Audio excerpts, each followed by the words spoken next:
మహాపరిశుద్ధుడు మన ప్రభు అయిన యేసుక్రీస్తు వారి శుభ్రదమైన నామంలో ట్రూగాడ్ ఛానల్ సబ్స్క్రైబ్ చేసుకుని నన్ను ఎంతగానో ప్రోత్సహించినటువంటి నా తోటి జతపని వారైనటువంటి దేవుని సేవకులకు ఆత్మీయ సహోదరి సహోదరులందరూ కూడా హృదయపూర్వకమైన శుభాభివందనాలు తెలియజేస్తున్నాను. అలాగే సిహెచ్ కిషోర్ అనే యూట్యూబ్ ఛానల్ కూడా సబ్స్క్రైబ్ చేసుకోండి, మరియు అనేకురికి పరిచయం చేయాలని కూడా కోరుకుంటున్నాను.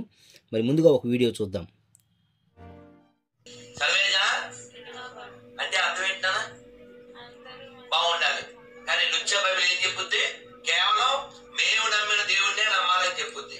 దాన్ని లుచ్చ బైబిల్ అనాలా అనకూడదా? అతను ఎన్ని గోశాల మెయింటైన్ చేసినా సరే, ఎంతమంది అనాథలు చదువు చెప్పించినా సరే, ఖచ్చితంగా మా పార్టీలో చేరలేదుగా, అందుకని నరకమే. ఆ పార్టీ అంటే క్రిస్టియానిటీ. అది లుచ్చ బైబిలే కాదా? లుచ్చ మతమా కాదా? ఇప్పుడు షాపు ఎక్కడైనా ముస్లిం దేశంలో హిందువులు చేసిన దౌర్జన్యం ఉందా? ప్రపంచంలో ఎక్కడైనా హిందువులు ఎవరిదైనా మత మా కృష్ణుని నమ్మకపోతే నేను నేషత్వం అన్న వాడు ఎవడైనా ఉన్నాడా? మరి లుచ్చ బైబిల్ చూడు, మార్క్ 16:16 అని అందులో ఉంటది. నమ్మి బాప్తిజం పొందినవాడు రక్షించబడును, లేకపోతే శిక్షించబడు. దేవుణ్ణి నమ్మకపోతే, మా దేవుణ్ణి నమ్మకపోతే మీరు నరకానికి వెళ్ళిపోతారు అని చెప్పే మాత్రం ఒకటేనా? ఈ పనికి మానాడు సత్తే మళ్ళీ రాలైపోయాడు, వీడు మన వచ్చి చంపేస్తాడు. తనని నమ్మకపోతే చంపేస్తానని కృష్ణుడు, శివుడు, దుర్గమ్మ తల్లి ఎక్కడ చెప్పలే. ఉన్న ప్రతి ఒక్కరు ఆలోచించేది విషయం ఇది. యేసుక్రీస్తు నమ్మితే పరలోకము, నమ్మకపోతే నరకలోకము. అసలు అమాయక హిందువులు ఏం చేసిండ్రు, అమాయక ముస్లిమ్స్లు ఏం చేసిండ్రు, ఈ సౌదీ అరేబియా గల్ఫ్ కంట్రీలో ఉన్న ముస్లిమ్స్ వాళ్ళందరూ నరకానికి ఎందుకు వెళ్తారో, అసలు ఇది తీసుకెళ్లడము మన దేవునికి ఎలా సమంజసం అవుతుందని చెప్పేసి ఒక్క పాస్టర్ కూడా ఎవరు ఆలోచించలేదు. ఇదే వాక్యము, మా శ్రీకృష్ణుని మొక్కితేనే స్వర్గం, శ్రీకృష్ణుని దేవుడిగా అంగీకరించకపోతే నరకం అనేసి దాంట్లో కూడా ఉందనుకో. అదేవిధంగా రామాయణంలో కూడా మా రాముని దేవునిగా అంగీకరిస్తేనే మీకు స్వర్గం, మా రాముని దేవుడిగా అంగీకరించకపోతే మిగతా వాళ్ళందరూ నరకం అని చెప్పేసి ఈ వాక్యాలు రామాయణంలో భగవద్గీతంలో ఉందనుకో. నేను వాళ్ళని కూడా ప్రశ్నిస్తా, అరే అమాయక క్రైస్తవులందరూ నరకానికి ఎట్లా వెళ్తారు? అమాయక క్రైస్తవులందరూ, అమాయక ముస్లిమ్స్ అందరూ వాళ్ళందరూ నరకానికి ఎట్లా వెళ్తారు అని చెప్పేసి నేను వాళ్ళని కూడా ప్రశ్నిస్తా. నేను ఇది కూడా తప్పంటా. ఒకవేళ చూశారు కదా ప్రియమైన ఐందవ సహోదరి సహోదరులరా, ప్రియ సత్యాన్వేషకులారా, రాధా మనోహర్ దాస్ గారు బైబిల్ గ్రంథాన్ని దూషిస్తూ వ్యంగ్యంగా మాట్లాడుతూ మరి హేళన చేస్తున్నారు కనుకనే మరి మేము వాస్తవాలు తెలియజేయాలన్న ఉద్దేశంతోనే ఈ వీడియోలు చేస్తున్నాము. మీరు కూడా ఈ వీడియో చూసి సత్యాన్ని తెలుసుకోండి. బైబిల్ యొక్క సారాంశం ఏమిటి అంటే, మీరు పాపం చేస్తే నరకానికి వెళ్తారు, పాపాన్ని విడిచిపెట్టండి, పాపాన్ని మానుకోమని చెబుతుంది. అయితే సనాతన ధర్మం ఏం చెబుతుంది, సనాతన ఐందవ గ్రంథాలు ఏం చెబుతున్నాయో ఈ వీడియోలో చూద్దాం. మీకు స్క్రీన్ మీద పెడుతున్నా చూడండి, కనపడుతుంది కదా. ఈ శ్రీ బ్రహ్మ వైవర్త మహాపురాణం దగ్గర పెట్టు. బ్రహ్మ వైవర్త మహాపురాణం అన్నమాట. ప్రకృతి ఖండము, శ్రీ బ్రహ్మ వైవర్త మహాపురాణము ప్రకృతి ఖండము, విక్టరీ పబ్లికేషన్ అండి. ప్రకృతి ఖండము 30వ అధ్యాయము, పేజీ నెంబర్ 208. ఏది? విక్టరీ పబ్లికేషన్లో పేజీ నెంబర్ 208లో నేను చదువుతున్నాను. చూడండి ఇక్కడ.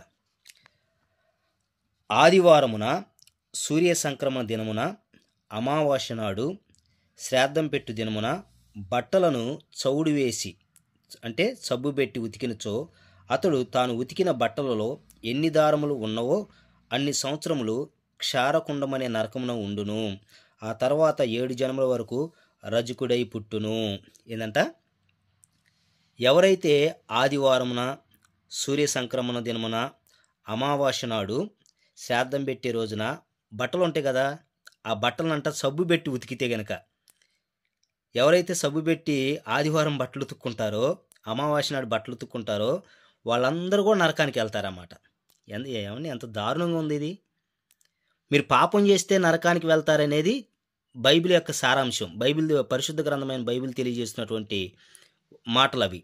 కానీ సనాతన గ్రంథాలు ఏం తెలియజేస్తున్నాయి అంటే, సనాతన ధర్మం ఏం తెలియజేస్తుందంటే, ఆదివారం మీరు సబ్బు పెట్టి బట్టలు ఉతుక్కుంటే, ఉదాహరణకి స్త్రీలు అనేవారికి ఎక్కువ శాతం ఆదివారం వర్క్ ఉంటుంది వాళ్ళకి. ఎందుకంటే మరి ఎక్కువ శాతం ఆదివారం హాలిడే ఉంటుంది కనుక వారు బట్టలు ఉతుక్కుంటూ ఉంటారు. మరి ఆదివారం బట్టలు ఉతికే వారందరూ నరకానికి వెళ్తారా? రాధా మనోహర్ దాస్ గారు మీరు ఆలోచన చేయండి. ఆదివారం బట్టలు ఉతికే వారందరూ కూడా నరకానికి వెళ్తారా? కనుక విఘ్నులైనటువంటి వారు మీరు కూడా సత్యాన్ని గ్రహించండి. ఆదివారం బట్టలు ఉతుక్కుంటే నరకానికి వెళ్ళటం ఏందండి? పాపం చేస్తే నరకానికి వెళ్తారని చెప్పే ధర్మం గొప్పదా?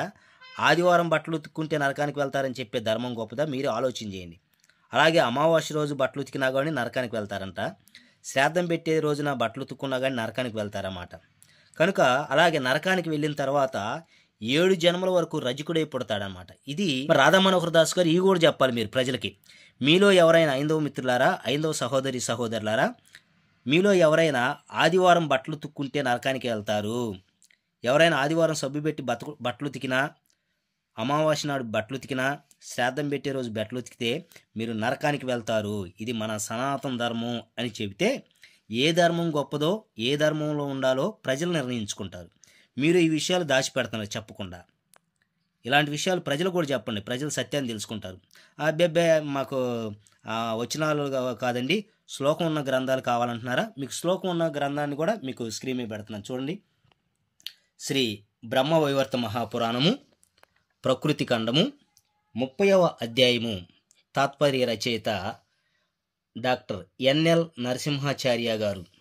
ప్రకాశకులు శ్రీ వెంకటేశ్వర ఆర్షభారతి ట్రస్ట్. ఈ బుక్లో నుంచి, ఈ గ్రంథంలో నుంచి పేజీ నెంబర్ 279వ పేజీ అండి. మీకు శ్లోకాలు కూడా కనపడుతున్నాయి చూడండి ఒకసారి. ఇక్కడ శ్లోకాలు ఉన్నాయి చూడండి ఒకసారి. 6-7 శ్లోకాలు. బ్రహ్మవైవర్త మహాపురాణము ప్రకృతి ఖండము 30వ అధ్యాయము 6-7 శ్లోకాలు. దగ్గర పెట్టాము చూడండి, కనపడుతున్నాయి స్పష్టంగా శ్లోకాలు కూడా. 6-7 శ్లోకాలు అన్నమాట. కనపడుతున్నాయి కదా, అయ్యోండి. ఇక్కడ కూడా స్పష్టంగా కనపడుతుంది.